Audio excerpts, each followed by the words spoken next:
But the big story today, and the week for that matter, is the perennial issue of the traffic congestion at schools whenever students get dropped off or picked up by their family. This was reignited in a now viral video of an incident on Tuesday between a security guard at Red Swastika School and a Bentley driver. And the Straits Times' senior transport correspondent Christopher Tan has a commentary piece calling for parents to stop chauffeuring their kids to school and encouraging that school children take public transport to build independence and resilience, as well as foster a healthier lifestyle and a car-light generation. ST's Facebook post on his story has garnered close to 900 comments. Christopher joins me now. Chris, Singapore's public transport infrastructure is, as you described in your commentary, enviable, so different from your school-going days. Why are parents not taking full advantage of the accessibility in this instance? I think for car-owning households, the natural instinct is to use the car for all kinds of trips. I think it's a sunk cost effect when we spend so much on a car, and the usage part of it is actually quite low compared to the initial capital investment. We tend to try to use the car as much as possible.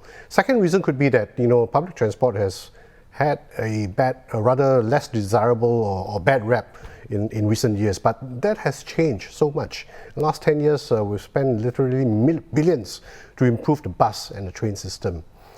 So I think now the situation is quite different from what it was 10 years ago or even 5 years ago. And I think it's time for people to kind of rethink whether they want to do all their trips by car. Now that the infrastructure is well in place, like you mentioned, what can LTA do to further encourage the use of public transport for school-going kids? I think there's only so much the LTA can do. I mean, it has already built up the infrastructure. It has already, improved the bus capacity and the train reliability. I think it's time for teachers or schools to think, what they can do on their part, and students also. Maybe we can think of a buddy system where, lower primary students can be accompanied by older students who live nearby to go on a bus or train, and maybe start with small steps. I think the parents have to be willing in this instance. If they want to, they can themselves accompany their child to school by bus or train. Start small, maybe 1 day a week, and then maybe move up to twice a week. With this kind of 1-2 days a week, we can actually lighten the load on the road even for those who have no choice but to drive. Of course, this is not a situation that would be resolved quickly. So for parents who drive their kids to and from school, what should they keep in mind to make the whole process smoother and more pleasant? Yes, I think before we go back to resorting to cars, we also have to keep in mind that there is a school bus system, right? Where you pay a fee per month, and a bus comes and fetch your child to and from school. And that is always a viable thing. And if you have to drive, keep in mind the traffic situation. I think there is also some parents, from what we hear, who actually drop off at a convenient transport node like an MRT station. They park there and then take the rest of the trip by train to the school. This park and ride thing, it's not something new. I think a lot of working adults also resort to that because they don't want to drive all the way to town and incur parking charges.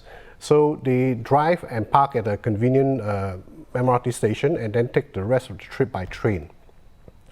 This is something that we can also think of for school-going children. And if the parents are going to, accompany their children to school, that can be an option, right? Just drive, park at a nearby convenient MRT station and take the rest of the trip by train. And this is already practiced by some parents. I think more can do so.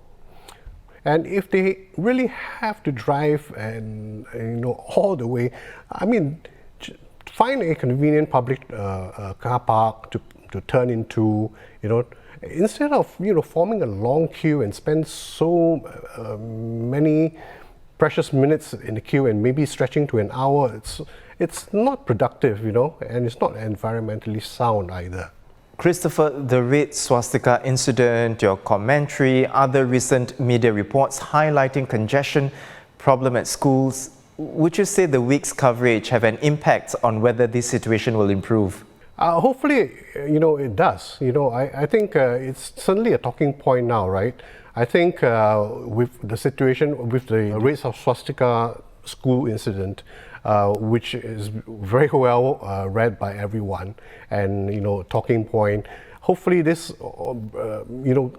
triggers a conversation among school principals, parents, and the students themselves, whether they want to actually be in a situation where they wait in a car, for an hour, up to an hour at a stretch, day in and out, or find an alternative which allows them to make use of a public institution that has been in place at great cost, and they use that to their advantage. Chris, before I let you go, I'm just wondering, do you or did you drive your children to school? No, hardly. We made use of school buses, and I think the only time that I did resort to that was when my two older kids went to Polytechnic that was not well served, and public transport option was actually quite long and circuitous. But as soon as there was a direct bus option for them, I stopped that, right? And they took the bus which brought them to the Polytechnic. Chris, thank you for your perspectives today. Senior Transport Correspondent Christopher Tan.